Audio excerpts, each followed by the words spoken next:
नमस्कार, सत श्री अकाल, राम राम दोस्तों।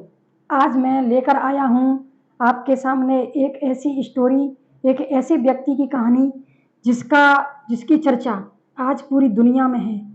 पूरी दुनिया में, पूरे हमारे देश में, पूरे देश नहीं प्रदेश में, मतलब हर जगह उनकी चर्चा है। ऐसे व्यक्ति जो आज अपने काम से पूरी दुनिया में आज अब चर्चित है, जिसकी चर्चा चल रही है, जिसका नाम है योगी आदित्यनाथ। एक ऐसा व्यक्ति जो आज अपने काम से पूरी दुनिया में अपना नाम करे हुए है, उसकी कहानी मैं आज सुनाने जा रहा हूं, शुरू से लेकर एंड तक।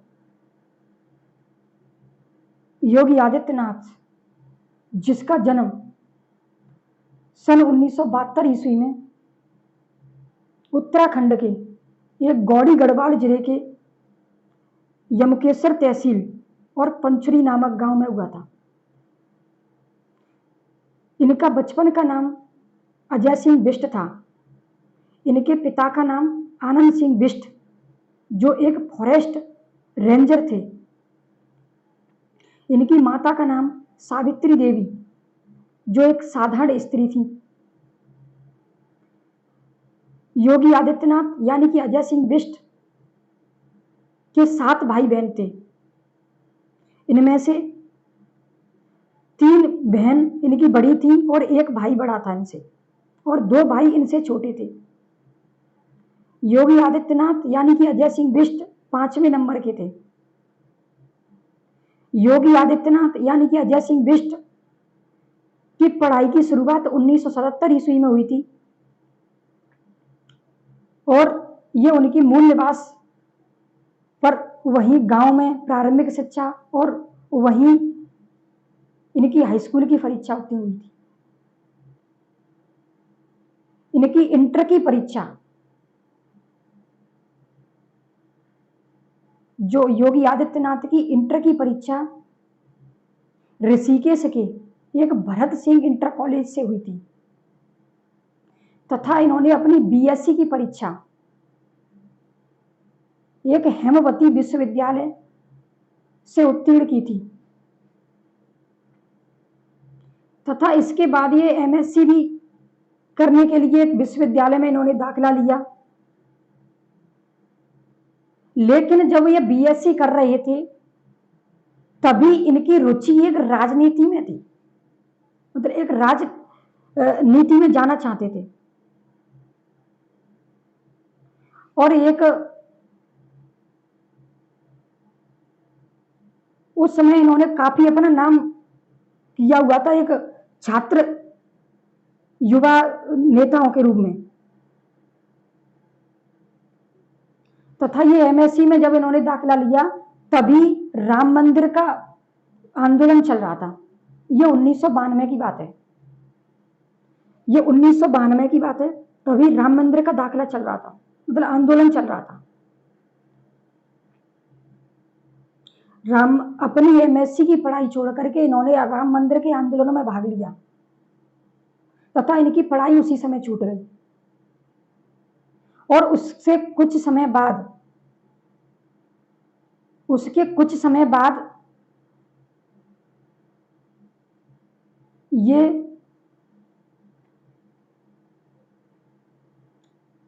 गोरखपुर में एक गोरखनाथ मंदिर में जाकर के एक प्रसिद्ध गोरखनाथ का एक मंदिर है गोरखपुर में, और उसके उस समय महंत थे महंत अवैधनाथ, उनसे इनकी मुलाकात हुई थी।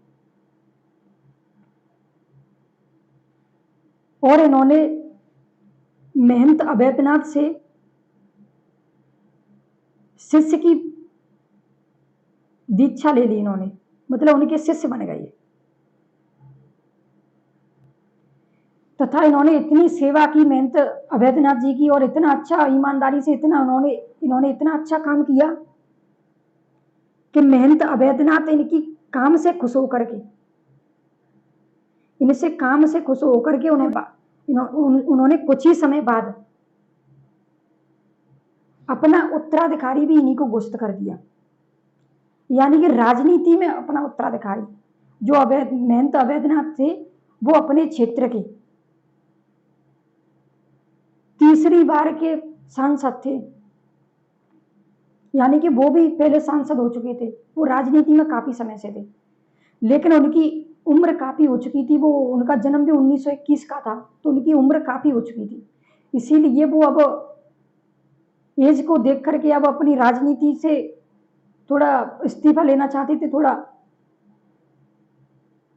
क्योंकि अब उनका जो काम नहीं हो पा रहा था, इसीलिए उन्होंने जो योगी आदित्यनाथ थे उनको राजनीति का अपना उत्तराधिकारी घोषित किया कि अब की बार जो लोकसभा के चुनाव में मेरी जगह पर योगी आदित्यनाथ चुनावी क्षेत्र में उतरेंगे।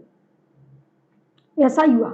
ये बात है 1998 की। 1998 में पहली बार योगी आदित्यनाथ चुनावी क्षेत्र में उतरे और योगी आदित्यनाथ की विजय हुई, तथा उस समय योगी आदित्यनाथ 26 साल के सांसद थे, यानी कि सबसे कम उम्र के सांसद उस समय के उन्होंने रिकॉर्ड भी बना लिया था। संसद भवन में सबसे कम उम्र के सांसद का योगी आदित्यनाथ ने रिकॉर्ड भी बना लिया था। तथा फिर से दोबारा से में फिर लोकसभा का चुनाव हुआ, तो फिर योगी आदित्यनाथ की जीत हुई। 2014 में फिर लोकसभा का चुनाव हुआ था, तो तब भी योगी आदित्यनाथ की भारी संख्या में, भारी बहुत वोटों से, कम 3 लाख वोटों से जीत हुई थी। तो इस प्रकार से योगी आदित्यनाथ 2014 में 5वीं बार सांसद बन चुके थे उस समय। और एक ही पार्टी, बीजेपी पार्टी से शुरू से, उनके गुरु महंत अभेद्यनाथ भी बीजेपी से जुड़े थे, पर उनके उत्तराधिकारी जब योगी आदित्यनाथ बने तो वो भी बीजेपी से जुड़े रहे, क्योंकि विजय होती रही, जीत होती रही, पार्टी क्यों छोड़े। तो इस प्रकार से 2014 में जब चुनाव जीत करके संसद भवन में योगी आदित्यनाथ पहुंचे, तो 2017 में उत्तर प्रदेश का विधानसभा चुनाव होने वाला था, तथा 2016 में प्रचार चल रहा था उस समय। अब बीजेपी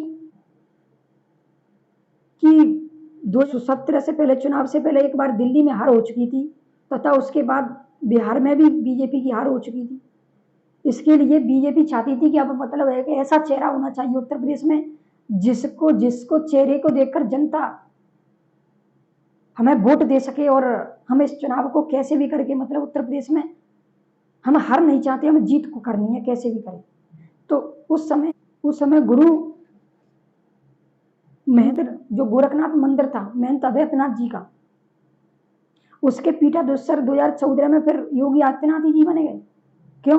क्योंकि 2014 में महंत जो अभेद्यनाथ जी थे उनका 2014 में निधन हो गया था, तो उनके बाद जो उनके पीठाधीश्वर जो महंत होते हैं, जो मेन मंदिर के, वो योगी आदित्यनाथ ही बन गए थे, सांसद भी थे और उस गोरखनाथ मंदिर के पीठाधीश्वर भी बन गए थे अभेद्यनाथ जी के बाद।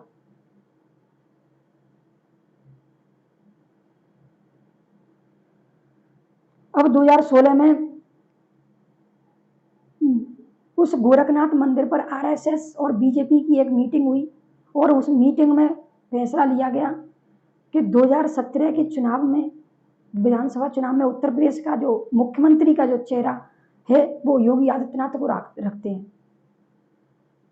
और उन्होंने फैसला किया कि 2017 का जो, अगर हम जीतते हैं तो मुख्यमंत्री के रूप में योगी आदित्यनाथ जी होंगे, और ऐलान किया गया।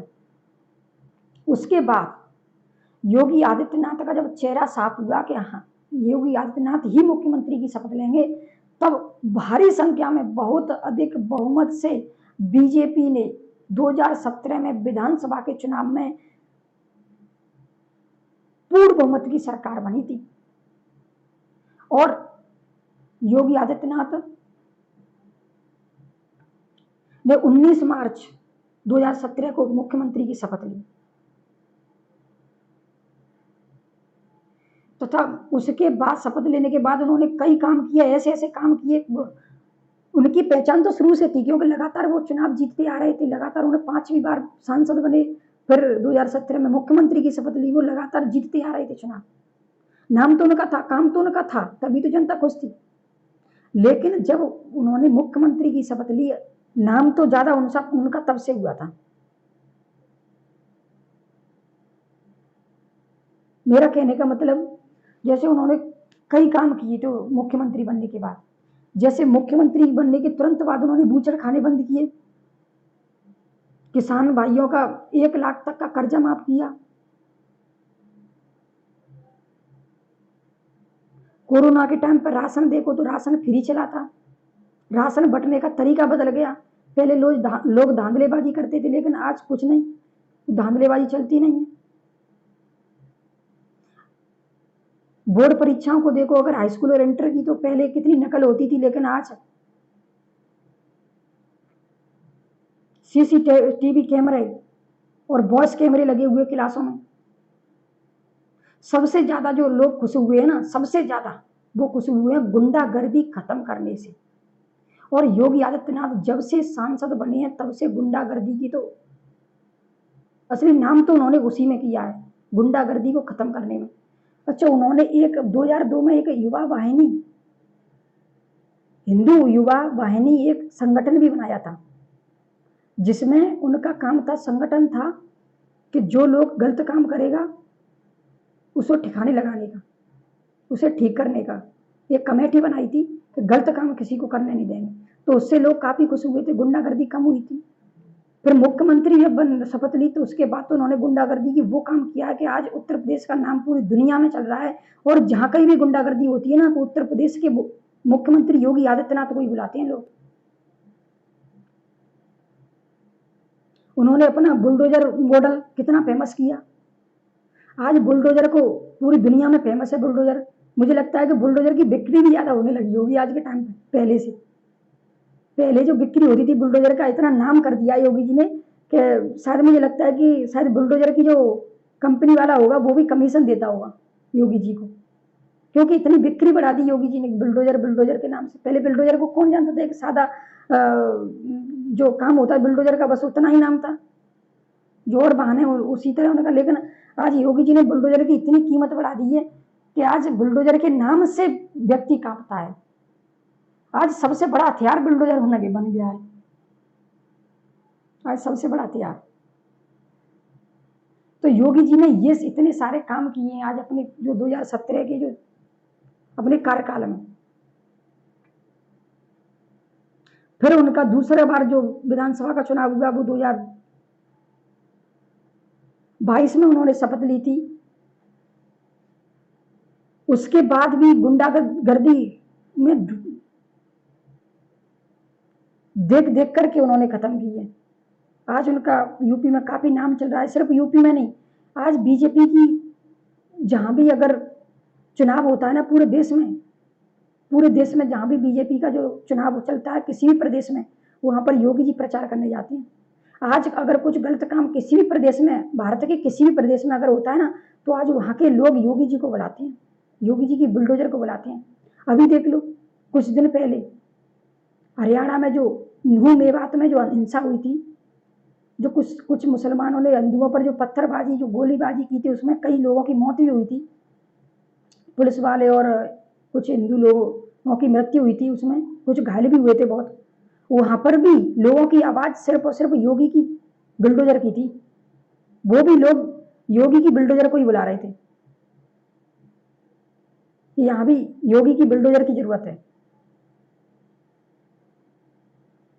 तो आज मतलब सिर्फ योगी को मुख्यमंत्री के रूप में तो वो काम कर ही रहे हैं, लेकिन आज अगर देखा जाए तो पूरा देश में योगी की मांग है। मतलब आज लोग उनको प्रधानमंत्री के रूप में भी देखना चाहते हैं। आज उन्होंने अपना इतना नाम किया, एक छोटे से परिवार से निकल करके उत्तराखंड के एक सादा सिंपल परिवार से, जिनके भाई बहन आज भी एक सादा जीवन जीते हैं, जिनकी एक बहन आज भी परचून की दुकान चलाती है, एक भाई एक दुकान चलाता है, एक भाई एक आर्मी में लगा हुआ है, जिनकी मां आज भी एक सादा घर में एक सादा जीवन जीती है, चाहे बेटा खुद पूरे प्रदेश का राजा है, लेकिन आज क्योंकि वो खुद साधु है और साधु का फर्ज होता है लोगों की सेवा करना, तो उसी धर्म को आज भी निभा रहे हैं।